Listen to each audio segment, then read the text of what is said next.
je m'efforce à la clarté et à bannir les élucubrations.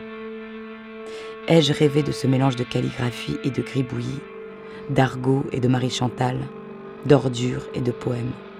Sautiller, mordre et rejeter, faire la biffe dans le grand tas des impressions et tout à coup, rayonnante et les reins cassés, élever au bout de ses doigts une image toute neuve qui dormait sous la poussière et qui, à présent, étincelle au soleil.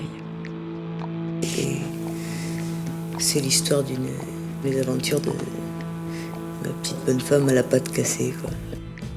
Albertine Sarrazin. Nous sommes là aujourd'hui, des fleurs sur le balcon, des fleurs à l'intérieur, du soleil dehors, du soleil dedans. Albertine Sarrazin, 1937-1967, une écrivaine en fugue, par Lila Bozès et Gilles Mardy-Rossian. Albertine Sarrazin, ce n'est pas un pseudonyme, c'est mon véritable nom, le nom que je porte depuis quelques années, parce que je ne me suis pas toujours appelée comme ça, j'ai d'abord porté un autre nom, celui que m'avaient donné mes parents adoptifs. Depuis que l'adoption est révoquée, je m'appelle Albertine, et depuis que je suis mariée, je m'appelle Sarrazin. Il y a d'autres photos. Il y a une photo d'Albertine avec un doudou, une peluche. Albertine à la plage. Albertine avec Julien. Albertine dans les rues de Paris, qui sourit. Elle sourit beaucoup sur les photos. Juliette Stella, doctorante en littérature. Albertine avec sa machine à écrire, elle a les cheveux très longs. Elle a eu les cheveux courts et les cheveux longs. Avec des pattes, on voit beaucoup sur les photos qu'elle a des longues pattes un peu ondulées sur les côtés. Et ses lunettes. À propos de la naissance d'Albertine, il faut revenir Jean-Pierre Gobert, journaliste. à ses futurs parents adoptifs. C'était lui, le lieutenant-colonel médecin, directeur d'un service dans un hôpital, je crois militaire d'Alger, avait 58 ans. Sa femme, Thérèse, en avait 50 et quelques. Ils avaient déjà adopté une petite fille quelques années auparavant, qu'ils avaient eu la douleur de perdre à 3 ans. Ils avaient souhaité adopter une autre petite fille. En France, cela leur avait été refusé parce qu'il était trop âgé. Donc, elle est placée à l'assistance publique à sa naissance à Alger. Et à ce moment-là, elle s'appelle Albertine. Albertine Damien. Elle est adoptée à 2 ans. Et elle est rebaptisée à ce moment-là Anne-Marie Renoux.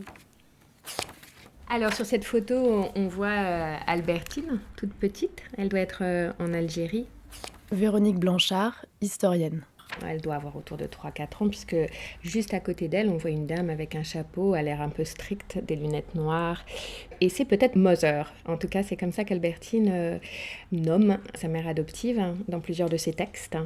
Voilà, un moment familial entre Mother et Albertine, qui à l'époque doit s'appeler Anne-Marie.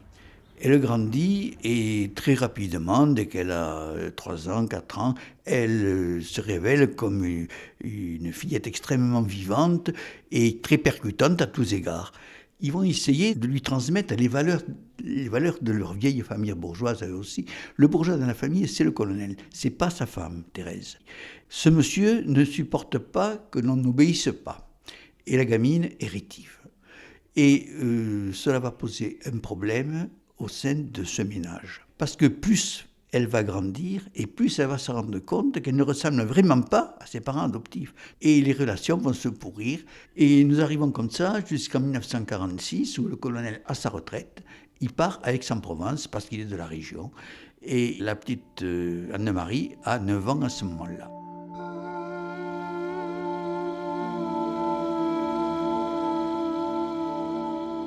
J'ai perdu le jardin fleuri et désert. Je ne gambaderai plus sous les orangers.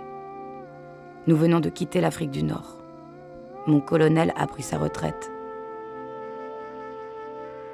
On a loué le premier appartement venu, un meublé de 4 pièces à Aix-en-Provence, parce que là, je pourrais faire toutes les études qu'ils voudront. Moi, j'ai apporté mes fées, bien sûr. Albertine va assez vite écrire en particulier sur ses relations familiales.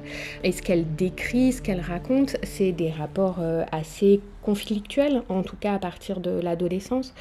Assez vite, il va y avoir des frictions entre elle et sa mère, puis aussi entre elle et son père, et les choses bien sûr vont s'envenimer à l'adolescence, puisque Albertine va apprendre à lire très vite, à écrire très vite. C'est une très bonne élève dès le départ, mais c'est aussi une jeune fille qui a envie de liberté, de sortie, il fait beau, il y a des copains, il y a des copines, et donc elle va assez vite avoir envie d'une forme de liberté. J'ai 10 ans.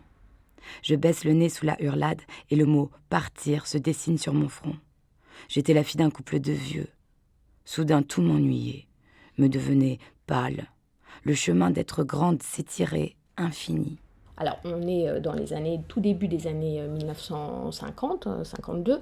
On est de toute façon encore à un moment où l'éducation des jeunes filles est assez stricte.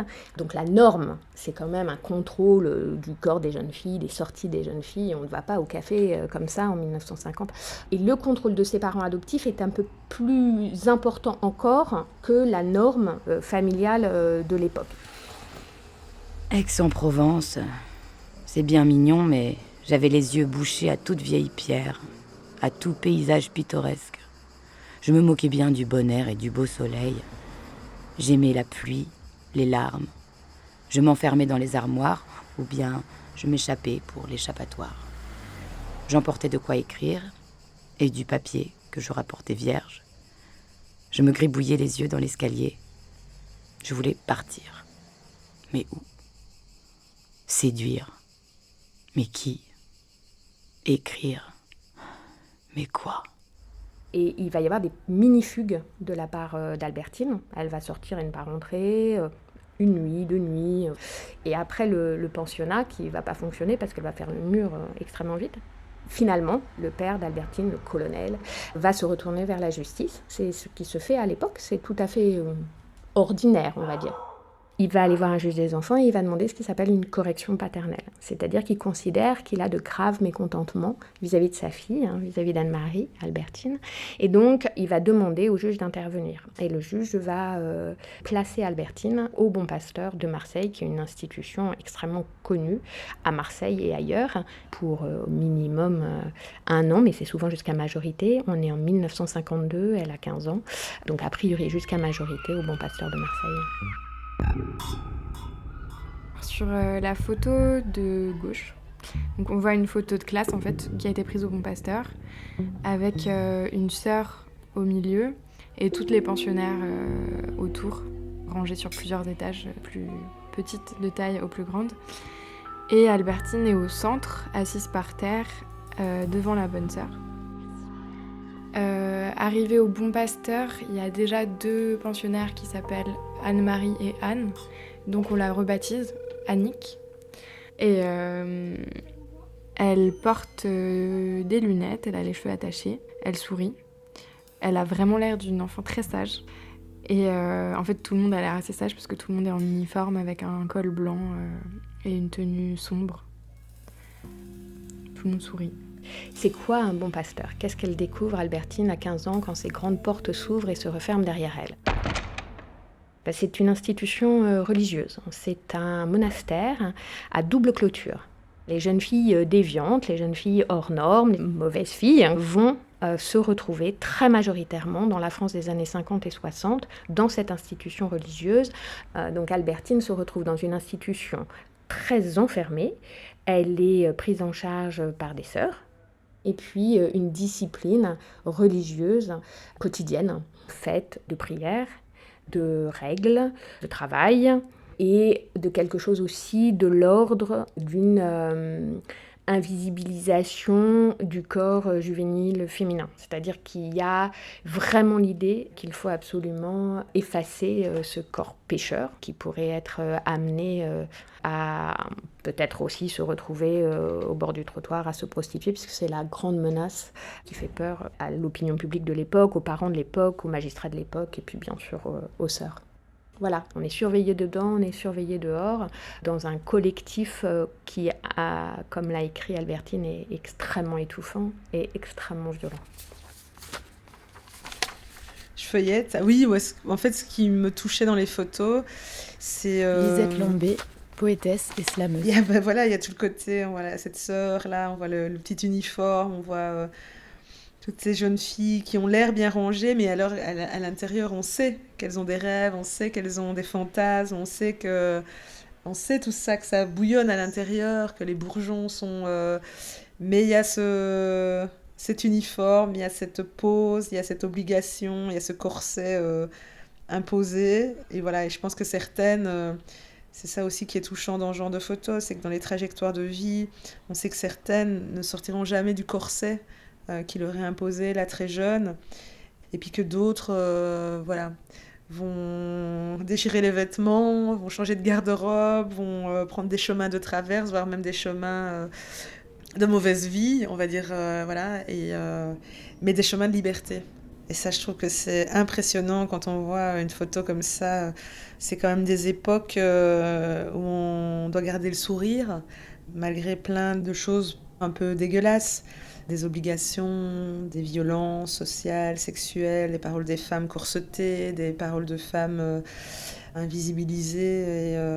Donc c'est aussi ça, Albertine. Voilà, qui, à sa manière, reprend du pouvoir, en fait, et qui se choisit, finalement, un chemin. On a l'impression, des fois, qu'elle est ballottée comme ça, mais en fait, qui se choisit quand même et qui dit, en fait, moi, ça, c'est pas pour moi. J'en veux pas de cette vie-là et je me casse, quoi. Depuis 7 mois, je me tapais la tête contre les murs. Les rares sorties que nous faisions en ville me faisaient tituber et me laissaient sans force et vide de pensée. Le fait de passer le bac était une occasion propice pour retrouver toute la joie et le rythme de la vie du dehors. Au diable la vie bourgeoise, l'éducation parfaite qu'on m'avait infligée. Elle va arriver jusqu'au bac. Elle va être reçue à l'écrit. Elle va aller passer l'oral entourée de la pionne, si on peut dire, du bon pasteur la plus costaud et de sa mère. Et au terme de l'oral, au lieu de revenir chez sa mère, elle voit une petite porte qui débarque sur une cuisine et elle part. Et en petite robe d'été, il faisait très chaud, c'était le mois de juillet, elle part à Paris. Elle fait du stop sur la route. Alors elle est prise en charge par les uns, par les autres. À un moment donné, elle couchaille avec un gars qui la prend sur sa moto. Enfin, elle a raconté tout cela dans ses carnets. Et elle va trouver un premier camionneur, un deuxième camionneur, un troisième camionneur. Ce qu'on voit aussi dans les archives, c'est que c'est pas seulement parfois le poussin qu'on lève, et c'est quelque chose qu'il faut lire en essayant de lire entre les lignes. Mais je pense que beaucoup de jeunes filles ont été abusées, voire violées, par certains des conducteurs qui les prenaient en charge, et Albertine, à demi-mot, le dit dans certains de ses textes. Parce que Albertine est quelqu'un qui nous dit tout. Elle a besoin de tout écrire pour sans doute y voir clair en elle-même. Et ça, c'est vrai depuis l'âge de 9-10 ans. Et c'est extraordinaire. Et c'est une écriture sans rature. Et c'est une écriture que vous pourriez prendre pour quelqu'un qui a au moins 15 ans de plus que ça. Cela donne une idée de la maturité quelque part d'Albertine. 11 juillet 1953. Le tour était si simple que je restais éblouie. Le macadam était chaud et vivant sous mes pieds et les pieds couraient. L'idée fixe, fuir. Ne laisser à personne le temps de me reprendre. C'est ainsi que le samedi 11 juillet, à 7h, je partis pour la grande aventure. Alors Albertine, elle est partie seule de Marseille, mais elle est partie avec l'idée de retrouver son amour Émilienne. Émilienne qui était une jeune fille placée, elle aussi, au Bon Pasteur de Marseille. C'est vraiment, l'amoureuse d'Albertine, des très belles lignes écrites par Albertine pour dire que c'était un amour exceptionnel. L'idée de ne pas connaître Paris m'avait hanté des semaines entières au Bon Pasteur. Et maintenant, je voyais s'agiter une foule élégante sur les Champs-Élysées. Je vis Clichy, Pigalle, Saint-Germain-des-Prés, l'Obélisque, les Tuileries, tout ça était devenu réalité. Le souvenir très doux d'Émilienne s'attachait à ces vieilles pierres. Où était-elle à l'heure présente ? Émilienne, dont l'amour était la cause et le but de mon évasion. Émilienne, à qui elle a donné rendez-vous en novembre 53 au pied de l'Obélix à la Concorde, ou mieux, se donner rendez-vous à Paris. Et donc elle s'y rend le jour dit, et Émilienne est là. Émilienne est parvenue, elle aussi, à fuguer. Elle est parvenue, elle aussi, à traverser la France en autostop, et elle est là. Et là, c'est la fête. Dimanche 1er novembre 1953. Exact au rendez-vous. Balade de réadaptation le long des quais de la Seine, cambriolage de voiture, une guitare, une jolie petite clé à molette, plusieurs plans de Paname, etc. Caresse, dodo. Lundi 2 novembre 1953. Levé 11 plombes, sortie frauduleuse à Saint-Philippe-du-Roule, essai d'un pantalon trop petit, velléité d'assommer la vendeuse, taxi rue Rivoli sous une pluie battante, achat du falzar et de 2 paires de grolles, c'est-à-dire début de banqueroute. On aboutit sous la tour Eiffel, tentative d'escalade, assise au bord du trottoir devant une boutique d'anatomie plutôt macabre, nous projetons de sauter le mur du Père-Lachaise pour dévaliser Maccabée. Si nous récapitulons ce qui a été notre existence depuis le 1er novembre, nous avons tout connu de ce qui veut s'appeler vivre. Émotions fortes, chance, argent, dèche, joie, peine, plaisir, ennui. Nous sommes 2, et c'est là le bonheur. 32 ans à nous 2, et la liberté essentielle tant désirée. Donc, elle manque d'argent, la vie coûte cher à Paris, elles sont ensemble, donc je pense aussi qu'il y a des moments où elles n'ont pas forcément envie, par exemple, d'avoir recours aux bons services de certains hommes, etc. Elles vont fureter, chercher, puis elles vont avoir cette idée de rentrer dans une boutique de vêtements et de prendre la caisse. Elles se font sortir les vêtements, elles essayent les vêtements, ceux qui vont bien, ceux qui ne vont pas, elles font faire des paquets, et au moment de payer, Albertine a donné le répistolet à Émilienne qui mesure 1m75, alors elle mesure 1m47, et Émilienne, elle a armé le revolver. Émilienne dit « Maintenant, vous nous donnez la caisse ». La vendeuse ne comprend pas, elle a vu c'est des gamines, enfin tout de même. Elle prend le téléphone pour appeler la police et l'autre tire. Et la balle va casser l'épaule de la vendeuse. Elles attrapent la vendeuse par les pieds ou je ne sais pas quoi, elles la mettent dans l'endroit où elles ont fait leur essai, avec des vêtements dessus pour que l'autre, si elle crie, on ne l'entende pas, elles s'en vont avec les vêtements. Bon, la vendeuse appelle à l'aide, appelle la police, donne un signalement complet, elles avaient vu une grande, une petite, une brune, une blonde, c'est quand même historien, elle décrit les vêtements. Le surlendemain, les policiers trouvent les 2 filles, pas très loin d'ailleurs, dans les vêtements décrits et les arrêtent. Elle a 16 ans. Et Émilienne doit avoir à peu près le même âge, elles sont arrêtées toutes les 2. Et ça fait un scandale. Et les journaux font des gorges chaudes. Il y a des entrefilés de Paris Soir disant qu'un couple est rentré dans une boutique avec une arme, un grand homme et une petite femme. Puis après, on suit des petites brèves dans Paris Soir. Et finalement, les journalistes sont très étonnés parce qu'il s'agit de 2 jeunes filles mineures. Et Annick est considérée comme le cerveau de l'affaire puisqu'on a trouvé dans son garni un certain nombre de carnets et qu'on considère qu'elle est vraiment l'intello, celle qui a mené par le bout du nez Émilienne et qui a concocté toute cette affaire d'hold-up. Et puis l'autre chose que note la presse et qui est très intéressante pour réfléchir aux représentations des médias concernant la criminalité et la déviance juvénile, c'est qu'ils vont expliquer qu'il y a quelque chose de diabolique dans ce qu'ont fait ces 2 femmes. On attend ça de la part des garçons, mais on n'attend pas ça de la part des filles. Et une des choses qui expliquerait peut-être cet événement diabolique, c'est que Albertine est une intellectuelle. Elle a été inspirée par les essentialistes. Elle a été inspirée par ces lectures nocives qu'elle a eues de Sartre, par ses fréquentations à Saint-Germain-des-Prés. Et on explique aussi, on va fouiller, les journalistes vont aller fouiller dans la vie d'Albertine. On sentait déjà, dès l'âge de 10 ans, la précocité de cette jeune fille qui fréquentait les bars crapuleux, le seul endroit où il lui soit possible de rencontrer des hommes assez bas pour l'écouter.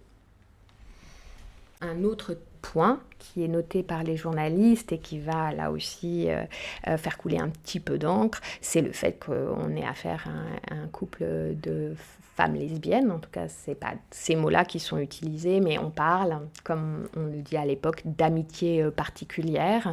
Et il y a aussi des choses qui sont dites sur cet entraînement que Albertine aurait eu sur Émilienne.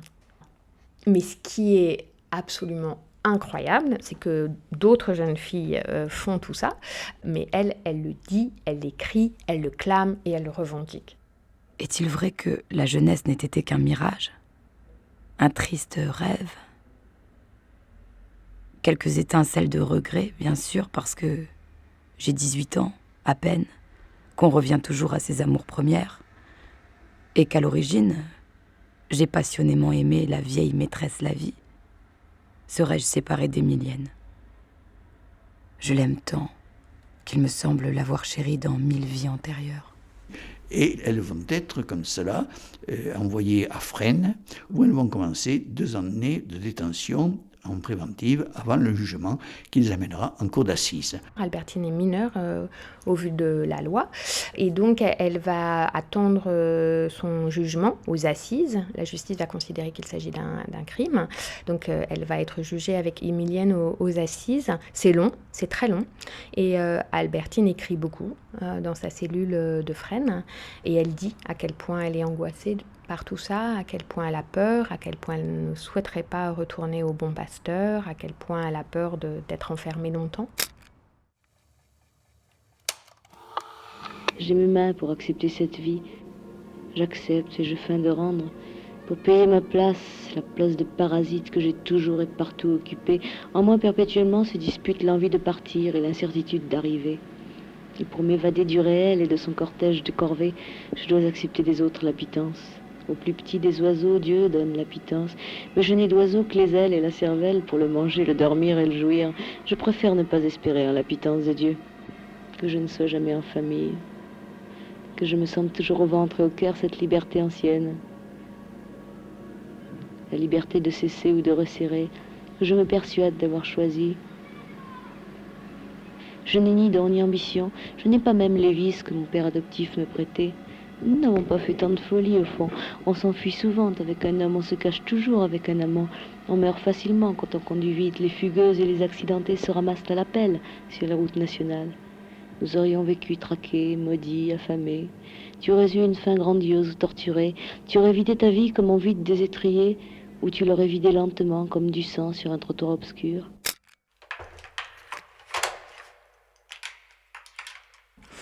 Nous avons 2 jeunes filles qui ont commis le même acte. Émilienne avait même le pistolet dans la main. Émilienne va être considérée, dit la loi, comme non discernante, c'est-à-dire que pour les mineurs, on doit poser la question du discernement ou du non-discernement. Voilà. Et Émilienne, il va être décidé qu'elle ne sera pas envoyée en prison, elle sera envoyée en foyer jusqu'à majorité. En revanche, Albertine va être considérée par la cour d'assises comme discernante, c'est-à-dire ayant pleinement conscience de la gravité des faits qu'elle a commis et pleinement responsable. Et donc, même si elle est mineure, elle va être punie d'une peine qu'aurait pu avoir une majeure. Et donc, elle va être condamnée à 7 ans d'incarcération qu'elle devra effectuer dans la prison-école, qui est une prison spécifique justement pour les mineurs, la citadelle de Doulan, dans la Somme. Et oui, je pense que c'est très dur ce moment de la sanction qui tombe. 7 ans, c'est très très long quand on a 18 ans. Ah oui, je me suis suicidée. Mais je me suis toujours loupée. Je me suis suicidée après les assises. Je ris parce que tout le monde a cru que j'avais peur de ma peine. Je me suis suicidée par lâcheté, remarquez, ça cadrait bien avec le personnage qu'on avait écrit aux assises, mais c'est pas du tout pour ça que je me suis ouvert les poignets, c'est parce que j'étais absolument écœurée de moi telle que je me découvrais après 2 jours d'assises. Ce que je croyais, ce que les autres avaient dit. Je dis, après tout, t'as plus qu'à disparaître.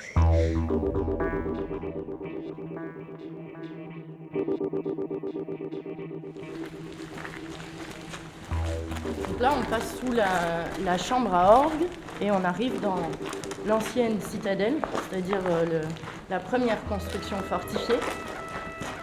Et en face de nous, on a un bâtiment qui était un bloc à l'intérieur duquel on va trouver les dortoirs, les ateliers, les points d'eau et les chambres d'isolement.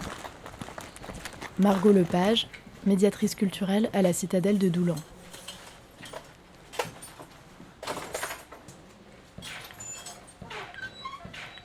On est ici dans le mitard qui est composé de plusieurs cellules au rez-de-chaussée et plusieurs cellules à l'étage. Et ces cellules étaient utilisées pour punir les jeunes filles. Et c'est le seul lieu où on voit des barreaux. On peut rentrer dans une des cellules. Et on peut rentrer dans l'une des cellules.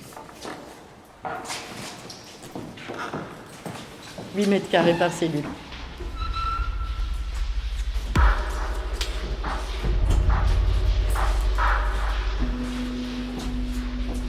C'est comme dans les carnets de feuilles à cigarettes. Un jour tire l'autre. C'est le matin que je barre mon calendrier. Dès que levé, je sais bien que le jour est déjà terminé puisque je connais le programme et que le rideau reste baissé.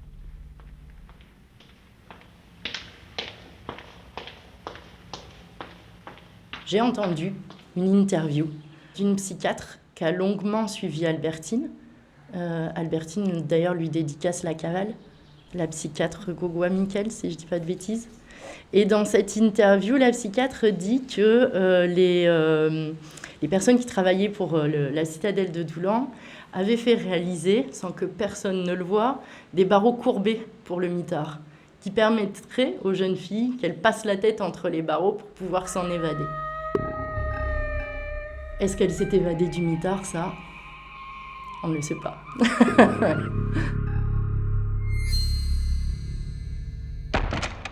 Il y a une légende, en fait.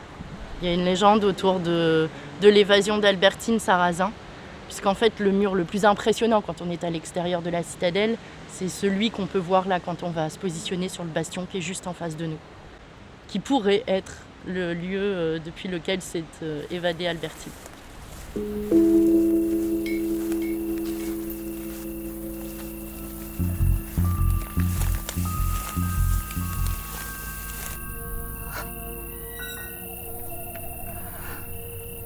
Le ciel s'était éloigné d'au moins 10 mètres. Je restais assise, pas pressée. Le choc avait dû casser les pierres. Ma main droite tâtonnait sur des éboulis. À mesure que je respirais, le silence atténuait l'explosion des toiles dont les retombées crépitaient encore dans ma tête. Je levai les yeux vers le haut du mur où ce monde restait endormi. J'ai volé, mes chéris. J'ai volé.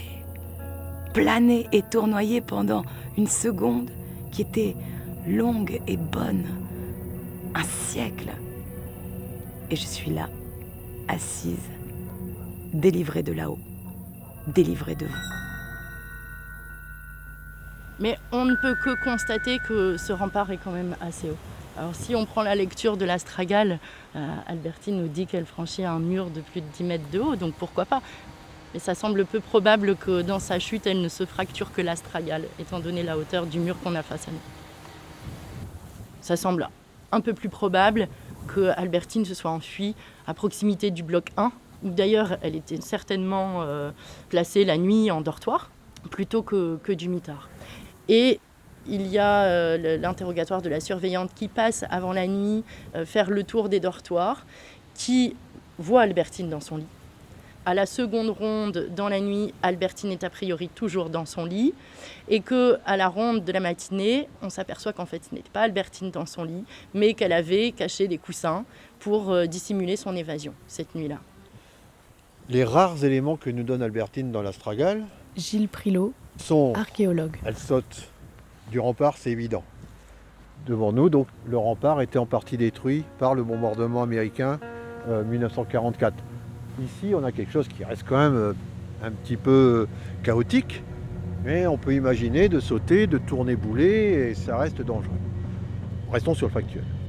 2 fois, 3 fois, j'essaie de poser le talon. La foudre s'éveille, me traverse la jambe, Ma cheville est scellée.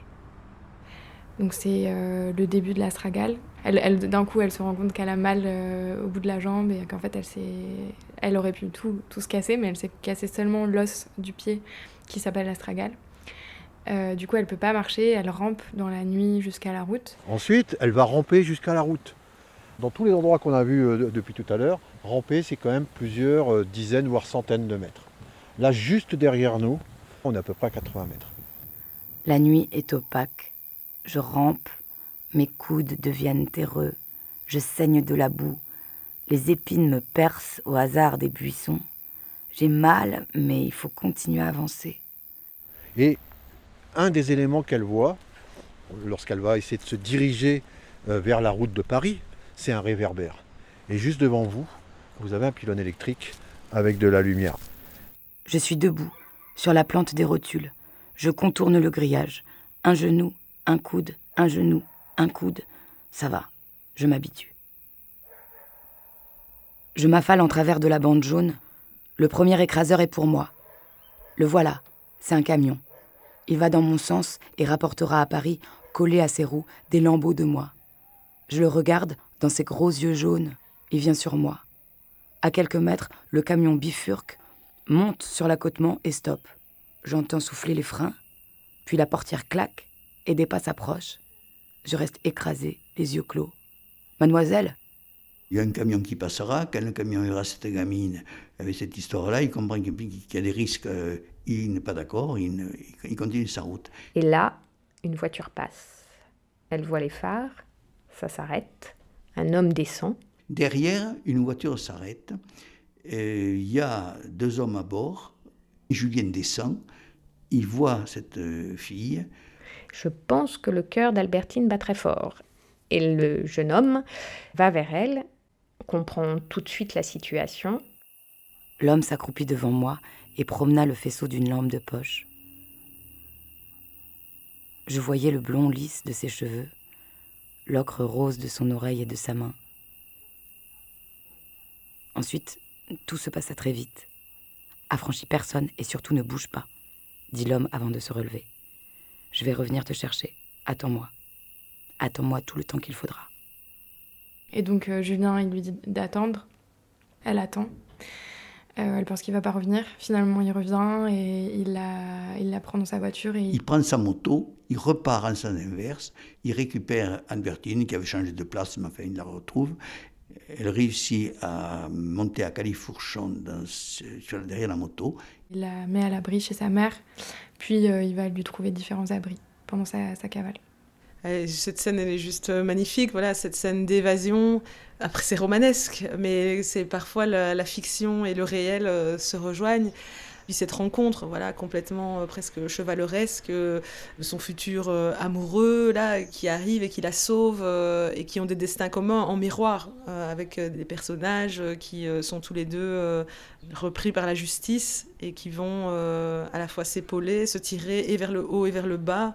Mais il y a un truc providentiel qui est très cinématographique, c'est-à-dire que quelle probabilité finalement d'être sauvé là par cet homme plus âgé, charismatique, et qui lui aussi comprend bien l'endroit d'où elle est, d'où elle vient, parce que lui-même est en démêlé avec la justice. Et Julien se dirige vers chez sa maman qui va prendre soin d'Albertine. Elle va se retrouver dans un lit, on va la soigner, un médecin va arriver, elle va comprendre qu'elle a donc l'astragale cassée. Ça demande une longue convalescence et elle va, au fur et à mesure des jours et des semaines, découvrir Julien qui n'est pas là tous les jours, absolument pas, qui est un être... pour Albertine, en tout cas, c'est ce qu'elle écrit dans l'Astragale, assez énigmatique, mais aussi très séduisant. Et elle va doucement mais sûrement tomber très amoureuse.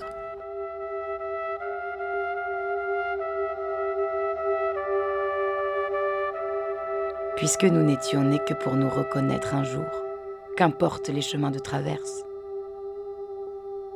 Ma trace sur toi n'a que mon nom, que mon visage, et c'est bien ainsi. Rien ne m'attache à rien, et j'aime rester ta petite tombée de l'enfer, puisque ce vol d'un instant a cassé pour jamais et sans douleur les derniers fils de mon passé. refondre mon être aux forges de notre entente, et pourtant me garder totalement. Il m'a dit « dans 1 mois ». J'ai répondu « dans 1 an ». L'aventure continuera, sans hyperbole, et jusqu'à ce que mort s'en suive. Nous devancerons la mort un jour, je le sais. Ton sang rythme en mes artères si fort que je n'ai pas besoin de toi. Moi, petite boule de rêve ironiquement tendre que tu balades près de ton cœur.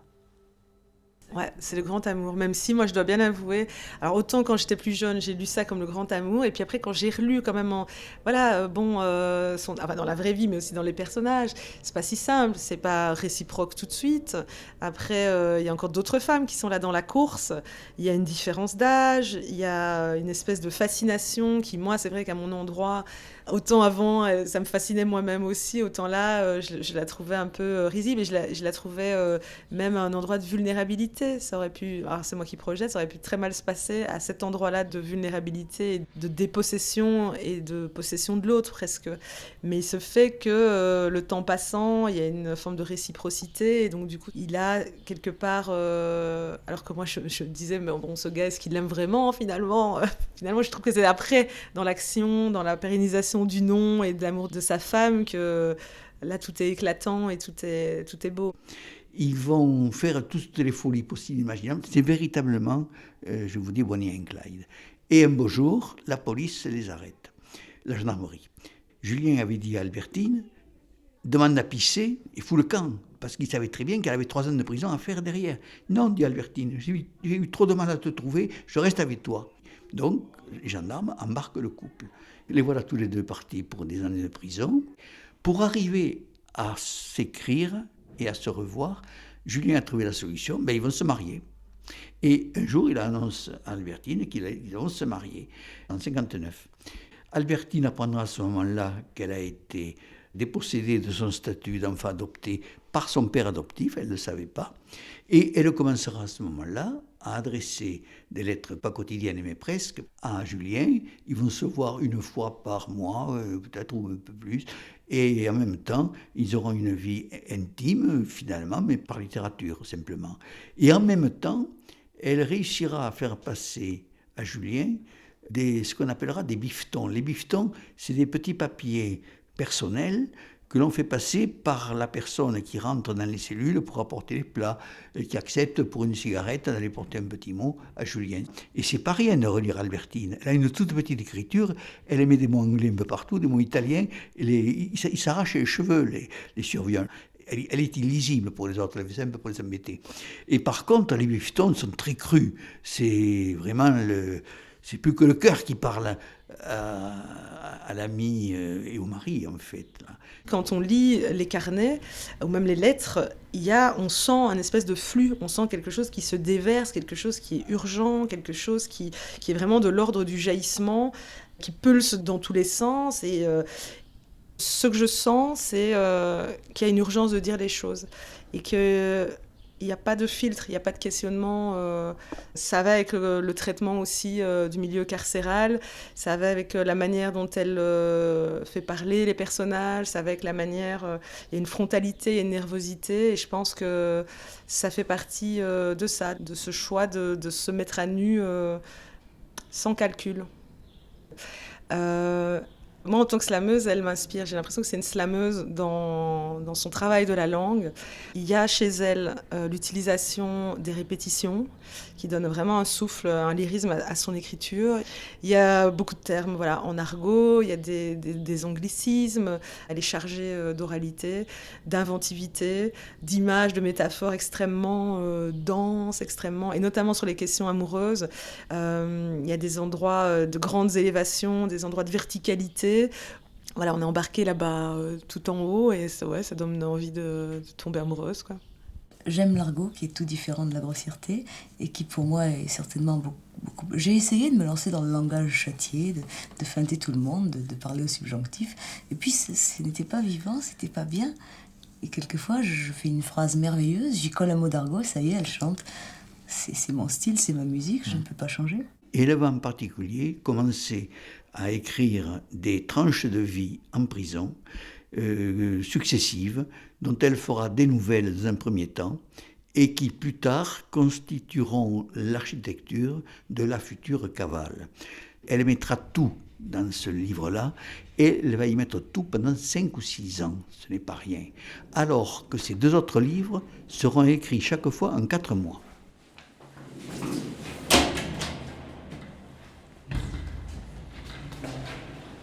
La toilette!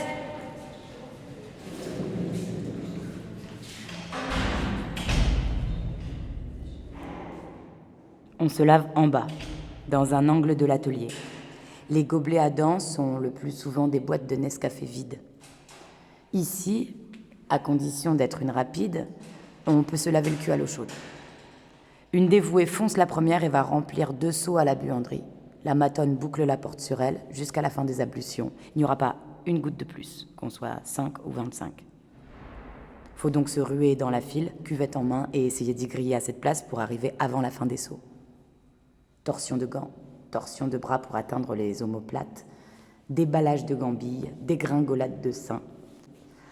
Enfin propre, j'avale un godet d'eau apéritive et j'attends la soupe.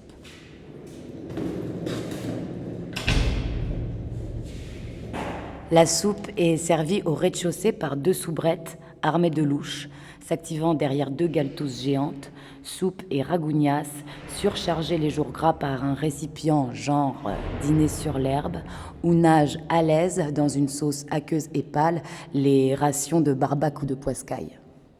Dès que la porte s'ouvre, à 11 et 5 heures, on fait la course, assiette en main, première arrivée, mieux servie. Je pense que les textes d'Albertine Sarrazin ont vraiment une portée anticarcérale, dans le sens où elle décrit vraiment la prison comme un non-sens. Elle romance, parce que c'est sa vie, et que c'est le matériau qu'elle utilise pour écrire ses romans, mais je pense pas qu'elle romantise son expérience de la prison.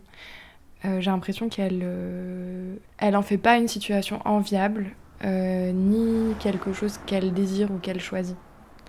Ça la structure énormément, ça la façonne, mais c'est pas pour autant qu'elle justifie le fait d'avoir passé autant de temps en prison, qu'elle trouve que ça l'a enrichie ou qu'elle souhaiterait y retourner. Il ne faut jamais oublier la prison, c'est le seul moyen de ne pas y revenir. Dans les différentes prisons que vous avez faites, vous viviez comment? Alors plus les filles arrivent, plus on est à l'étroit évidemment. Alors la journée l'atelier, la nuit dortoir. Qu'est-ce que vous faites? Qu'est-ce que vous avez comme travail à faire? Rien. Les aiguilles à tricoter, les aiguilles à coudre, enfin tout ça est interdit, alors on ne peut que lire. On va lire les journaux autorisés à la cantine, si on a encore des sous pour les acheter, lire les livres de la bibliothèque ou ceux qu'on vous envoie du dehors, si on a des gens pour vous en envoyer. Est-ce que la liberté, vous la symbolisiez par quelque chose de particulier? Dormir. C'est formidable parce qu'on est fatigué. Dans une vie où on ne fait pratiquement rien, où on ne marche pas, où on est enfermé toute la journée, on n'a qu'une idée en sortant, c'est de dormir, de se reposer. On est fatigué. C'est très curieux.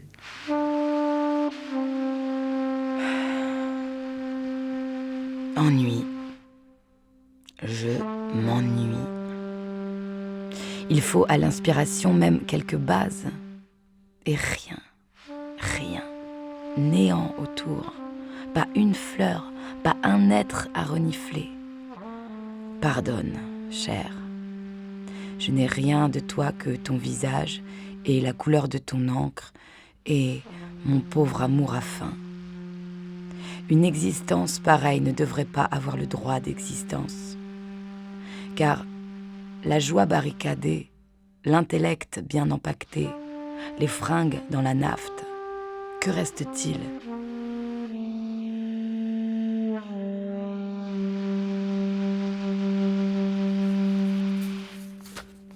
Mercredi 5 juin 1963. Ma peine s'achève. Et moi, je continue.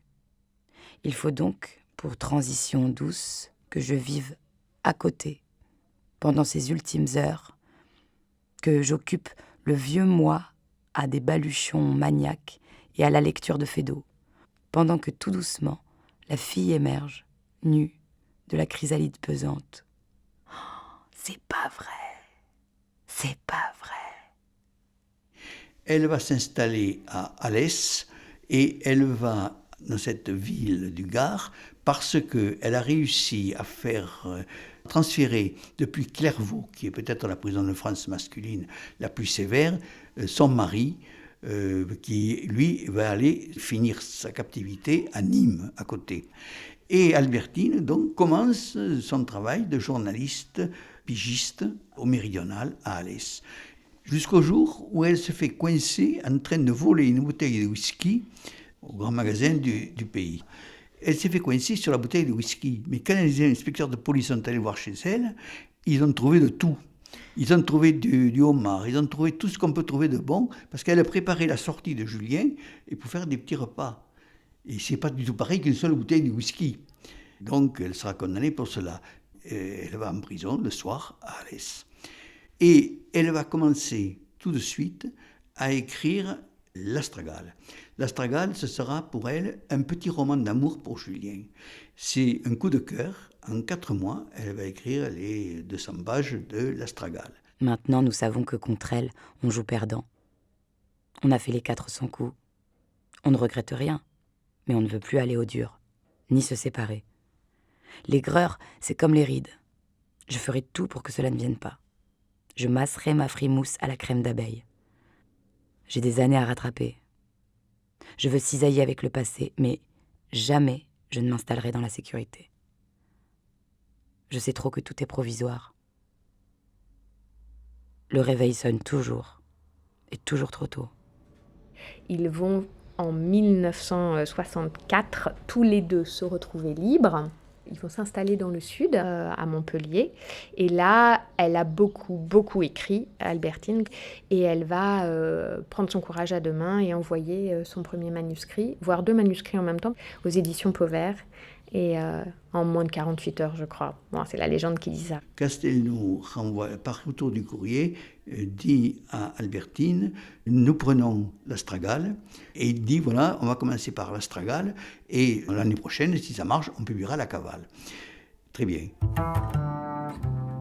Soudain, mes doigts, puis mes yeux, entrent en contact avec le bruissant miracle. La lettre que je lis en rêve depuis que je connais mon alphabet, dont je suis sûre depuis 29 ans, que j'espérais du fond de ma cellule et peut-être même dans le sein de ma mère comme on espère le jour de délivrance, la lettre qui m'adopte, qui m'enfante, qui me libère. Je ferme les yeux sous les mots gravés en étoiles dans mes paupières. Nous avons le grand plaisir de vous annoncer que nous retenons votre manuscrit. Ça veut dire que c'est l'entrée dans les lettres, c'est la promesse d'une vie rêvée depuis l'enfance. Je pense qu'à ce moment-là, elle doit avoir une forme d'alignement, une forme de naissance à elle-même, d'autres naissances. Voilà, elle naît en femme de lettres. En termes de reconnaissance, on sait qu'il va y avoir un objet livre, on sait qu'il va y avoir un nom. Je pense que l'importance du nom pour elle, alors ce nom, Albertine Sarrazin, sur un livre qui va partir chez les gens. Et, bon. Je trouve que c'est en amont de tout ce qui va la faire chier après, des dédicaces, des mondanités, qu'elle savoure ce moment qu'on souhaite presque infini, quoi. Sauf que 2 ou 3 jours après, une lettre arrive de chez Gallimard. Gallimard écrit en disant qu'ils sont preneurs de la Cavale. Ils ne connaissent pas l'Astragale. Hein. Alors, Albertine qui se dit, qu'est-ce que je fais ? Elle téléphone à son ami Castelnau, elle lui dit, voilà, Gallimard est prêt à me prendre, ne bougez pas, ne signez pas, dit Castelnau, je vais vous dire tout de suite ce que nous allons faire. Et le lendemain, il lui dit, eh bien, on va éditer cette fin 65 en même temps, à la fois l'Astragale et à la fois la Cavale. Et l'Albertine va donc faire sa vie littéraire avec Castelnau, avec Pauvert qu'elle va rencontrer à Lyon. Et elle est ravie parce que finalement, elle a trouvé chez eux une chaleur humaine qu'elle n'aurait peut-être pas trouvée chez Gallimard, où elle a trouvé par contre beaucoup de sympathie de la part de Simone de Beauvoir, qui lui écrira en lui disant « Je suis ravie qu'on vous ait pris vos 2 livres, tant pis pour Gallimard, ça leur apprendra ». Et donc l'Astragale sort très vite et devient un succès absolument phénoménal. On a un peu oublié, je crois, à quel point l'Astragale est un best-seller. Et en 1960, tout le monde a lu Albertine Sarrazin. Succès immédiat, énorme. C'est un raz-de-marée littéraire. Et donc, très rapidement, elles sont fêtées par tout le monde.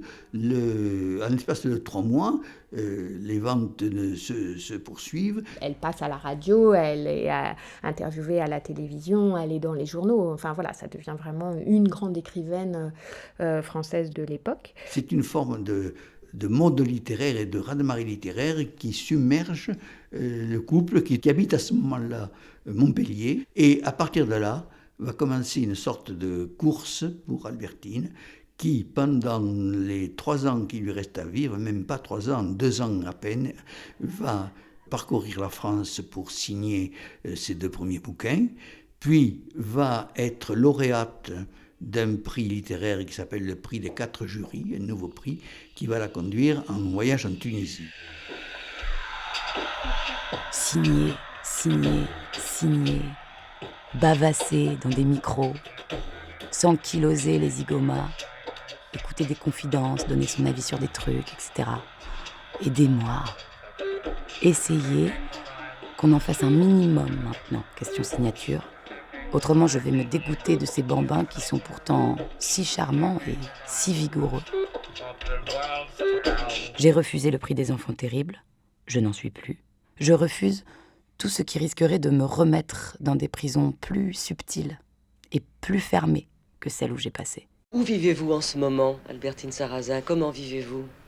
Eh bien, j'habite Montpellier, parce que la région me plaît, parce que c'est près de la mer, c'est près de la montagne. Universitairement, c'est pratique, puisque mon mari est étudiant. Il a entrepris des études à 40 ans, ce qui est très louable, de géologue. Alors, Montpellier, j'ai acheté une vieille maison, là, qu'on est en train de retaper, et qu'on espère pouvoir habiter l'an prochain, en plein champ de vigne, complètement isolé. Enfin, le petit masé de nos rêves, c'est banal, mais enfin, c'est quand même pas mal, après 10 ans de cavale, d'avoir enfin un toit sur la tête. Il y a l'eau au puits, l'électricité à 10 mètres, de la place, un pourtour de terrain et une vierge au bout de l'allée. Je rêve de maçons sur le toit, de paniers dans l'herbe, de fauteuils relax sous la verrière, de marchés hebdomadaires, de vie en maillot de bain. On avait vécu séparés tellement longtemps, et puis on avait tellement aspiré à se retrouver. Pendant des années, on s'est attendait. Ben là, on était là, tous les deux, on se le disait tous les jours. On est bien là. Julien Sarrazin, en 1968. Et ça nous suffisait, quoi. Tous les jours, on l'appréciait. On avait tellement désiré se retrouver, on n'est malheureusement pas resté longtemps ensemble, mais on s'est fabriqué une multitude de souvenirs qui restent quelque chose de très précieux. Je ne pense pas qu'il est nécessaire de vivre 30 ou 40 ou 50 ans ensemble pour avoir l'impression d'avoir vécu.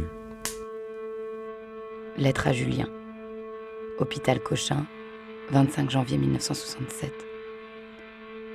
Ziloulien, mon père et ma mère, mon amour, ma vie toute. Il est 6 heures et après une nuit en grande partie blanche, je suis là à chialer comme je n'ai peut-être plus fait depuis la plage de Calais. C'est rien, t'en fais pas. C'est peut-être l'alcool absorbé hier, par voie externe, à pleine compresse. Ces voitures stridentes menant ici jusqu'à ma cretonne l'idée de mort et de gâchis. Peut-être simplement, comme au seuil des grands instants, l'instant d'immanence de la vérité, je sais pas. J'avais des mots tout à l'heure en foule dans le cœur, pressés comme les larmes qui, merde, me découlinent sur la liquette, locale, une vraie combinaison de nonnettes. Et puis ne m'en reviennent que ces 3. Je t'aime, Julien, je t'aime. Je t'aime, Julien. Julien, sois là, ne me quitte pas, jamais. J'ai besoin de toi pour revivre. Je voudrais seulement que ces quelques heures où je m'absente un peu de toi nous soudent à jamais. Tous deux bien serrés comme dans les nuits récentes. Je reviendrai tout à l'heure, certainement, je reviendrai. Mais flirter avec la mort étant quand même de plus en plus risqué pour moi, je veux te dire que ça ne pourra jamais être qu'un flirt, une passade, plus ou moins longue et sommeillante, et que je t'attends, comme tu m'attends, de l'autre côté du chronomètre. Il y a quelque chose qui va de l'avant, peut-être de manière forcenée, comme cette évasion, comme dans la cavale où ça tourne, il y a ces rêves, il y a ces envies d'évasion, mais en fait ça ne s'évade pas, et puis ces plans qui foirent, mais il y a quand même cette énergie qui est tournée vers le dehors. Il y a, quand on voit dans les fins de texte, il y a quand même une lumière, il y a quand même quelque chose qui nous dit que ça va aller, il y a une forme d'espérance, il y a quand même ça dans ces textes-là, une lumière, quelque chose de forcené à cet endroit-là. En 1967, 3 ans après l'apparition de son premier ouvrage, et à la fois au sommet de son succès et en même temps une jeune femme qui n'a pas 30 ans. Son corps est très fatigué par les incarcérations multiples qu'elle a subies, et donc elle a des problèmes de reins.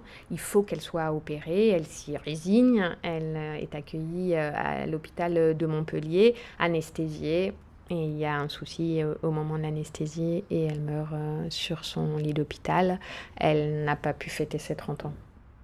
À l'époque, je crois que le métier d'anesthésiste n'était pas spécialement coordonné. Ils n'avaient pas pris des précautions, ils n'avaient pas de centre de rechange. Vous vous rendez compte ? Et quand Julien a su, par une indiscrétion, c'est-à-dire par une lettre anonyme, probablement du personnel de la clinique, que sa femme avait été opérée dans ces conditions, il a été furieux, c'est le moins qu'on puisse dire, et il a dit « je ne veux plus que ça arrive à personne », et il a voulu entamer une procédure contre les médecins de l'hôpital, de la clinique Saint-Roch. Il a fallu qu'il insiste énormément, il a fallu qu'il revienne à la charge plusieurs fois pour finalement déposer une plainte. Et il a remporté une victoire puisque à partir de la mort d'Albertine, les protocoles autour des anesthésies générales ont changé pour que ce genre de drame ne se reproduise pas. Parce que là, il y a eu un problème qui fait qu'on n'a pas vérifié, il n'y a pas eu d'examen préalable à l'anesthésie générale d'Albertine qui n'aurait jamais dû se faire dans ces conditions-là. Attache ta ceinture, fille. Je ressortais du vieux bagage l'un de mes plus sûrs systèmes de sécurité. Un miroir invisible et transparent qui toujours me précède, me dénonce à moi-même et où je me rectifie, où je mets au point de petites tricheries, marcher à peu près droit avec de longueurs de jambes, paraître embarrassé quand le toupet n'est pas de mise, paraître à l'aise quand je me sens à l'étroit. Il y a si longtemps que je me regarde ainsi que je ne peux plus très bien démêler ce qui est spontané de ce qui est attitude. D'autant plus que maintenant on me colle toutes sortes d'étiquettes, on me classe ou me reclasse, et il devient de plus en plus difficile de distinguer sous ces emballages la bonne femme qui ne se veut ni auteure, ni extelarde, ni conventionnelle, ni scandaleuse, ni rien, sinon vivante.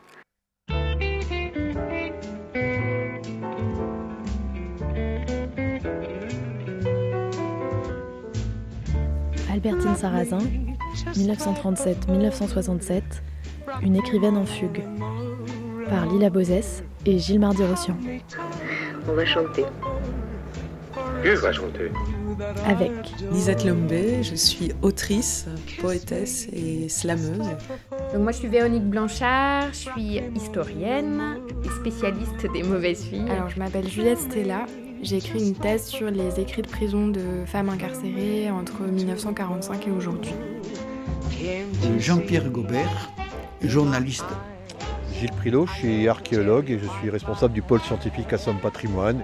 Margot Lepage, je suis responsable action culturelle et développement des publics pour Somme Patrimoine, et donc notamment la citadelle de Doullens. lecture des textes, Raphaël Rousseau. Mixage, Cédric Châtelu. Documentation Radio France, Anne-Lise Signeret. Coordination, Anaïs Kien et Christine Bernard. Attachée de production, Sylvia Favre. Moi je chante pas, je chanterai un jour un cantique protestant, j'en connais une douzaine, mais là, il faut que je sois dans l'ambiance. Moi je te laisse la place, je vais à la salle de bain, je reviens. C'est parce que tu m'intimides. Et ferme la porte.